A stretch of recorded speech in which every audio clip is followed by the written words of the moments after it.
Gune honek edo egitasmo honek benetako kezka bati erantzun nahi dio, bai? Irakasleekin lanean hasi ginenean, gure irakasleek nagusiki bi kezka zituzten. Lehenengoa, haien ikasleek usteen arabera espero zitekeena baino gutxiago erabiltzen zutela euskara, eta bigarrena, ikasle horiek erabiltzen zuten edo erabiltzen duten euskararen kalitatea ez dela espero zitekeena bezain ona, altua, txukuna edo dena delakoa, bai? Horren ondorioz, 2010-2011 garren ikasturtean hasi ginen ahozkoaren lanketa planifikatuarekin eta sistematikarekin hala eskatu ziguten ikastetxe eta irakasleekin, bai?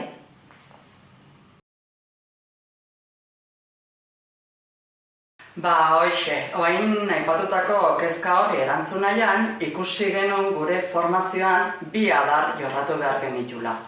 Batetik, ikasleen hizkuntzarekiko motivazio orokorrean, eta bereziki oso garbi ikusi genuen, eragin behar genuela ikasleen euskararekiko atxikimendu positiboan.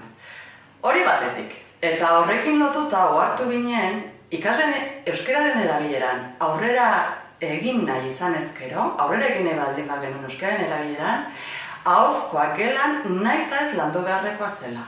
Eta honek esan nahi duena da, ahozkoak gelan modu sistematikoan, planifikatuan eta ebaluatuan landu egin behar dela. Orduan bi adar horiek jorratu genitun, eta helburu horrekin abiatuta, hau da, ahozkoak gelan lantzeko helburuarekin abiatuta, ikastetxei formazioa ematen hasi ginen.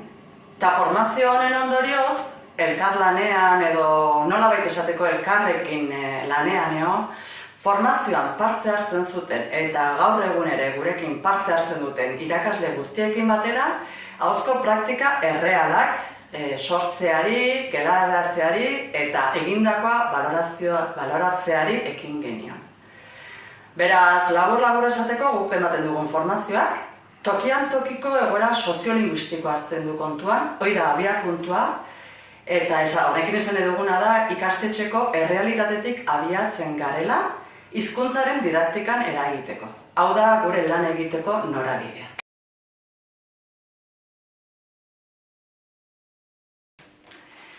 Ahozkoaren lanketak besteak beste kontuan hartu behar ditu.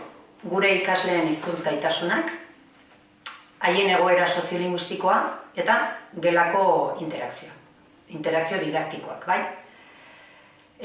Zergatik? Ohartu garelako ikasleak euskaraz hitz egiteko ahozko komunikazio gaitasun altu xamarra lortu behar dutela, gure ikasleek. Eta gainera, eroso sentiarazi behar ditugula euskarazko jardunbide horretan, bai?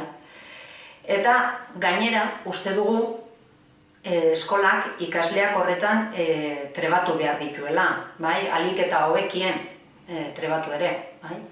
Ikasle horiek lor dezaten gaztelaniaz edo haien ama hizkuntzan duten trebetasun bera. Zergatik egin behar du eskolak hau? Gure ikasle askok eta askok ez dutelako beste aukerarik euskaraz aritzeko, hau da, eskolan bakarrik areitu daitezke haien ingurunea oso erdalduna dutelako.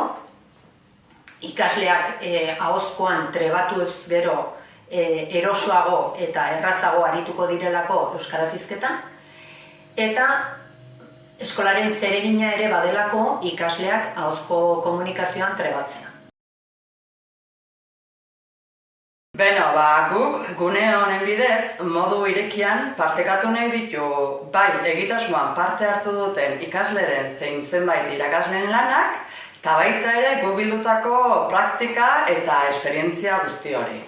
Honek esan nahi du gune hau irekia eta dinamikoa izango dela. Alegia, edozeinen eskura jarrita egongo dela eta aldi berean aldatzen joango da. Hori gune honi dagokionez.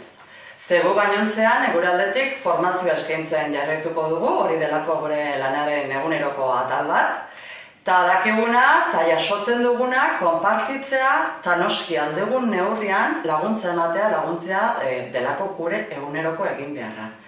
Eta honen ondorio sortu da gune hau, eta jasotzen dugun ahozkotasunaren inguruko esperientzia guztia hemen partekatzen jarraituko dugu. Bueno, eta ja bukatzeko esatea, bidea guretzat ere nahiko berria dela, beraz barruko informazioa egokitzen, aldatzen, atalak osatzen eta berregiten joango gara etengabe. Batez ere osatu beharko ditugulako ebaluazioaren atala, ahozko ereduen atala, eta asko dagolako egiteko eta emateko. Eta honekin bukatzeko eskertzea gune hau aurrera eramateko lanean aritu zareten guztioi, bai ikastetxeetako irakasle zein ikasle eta denei eskerrik asko.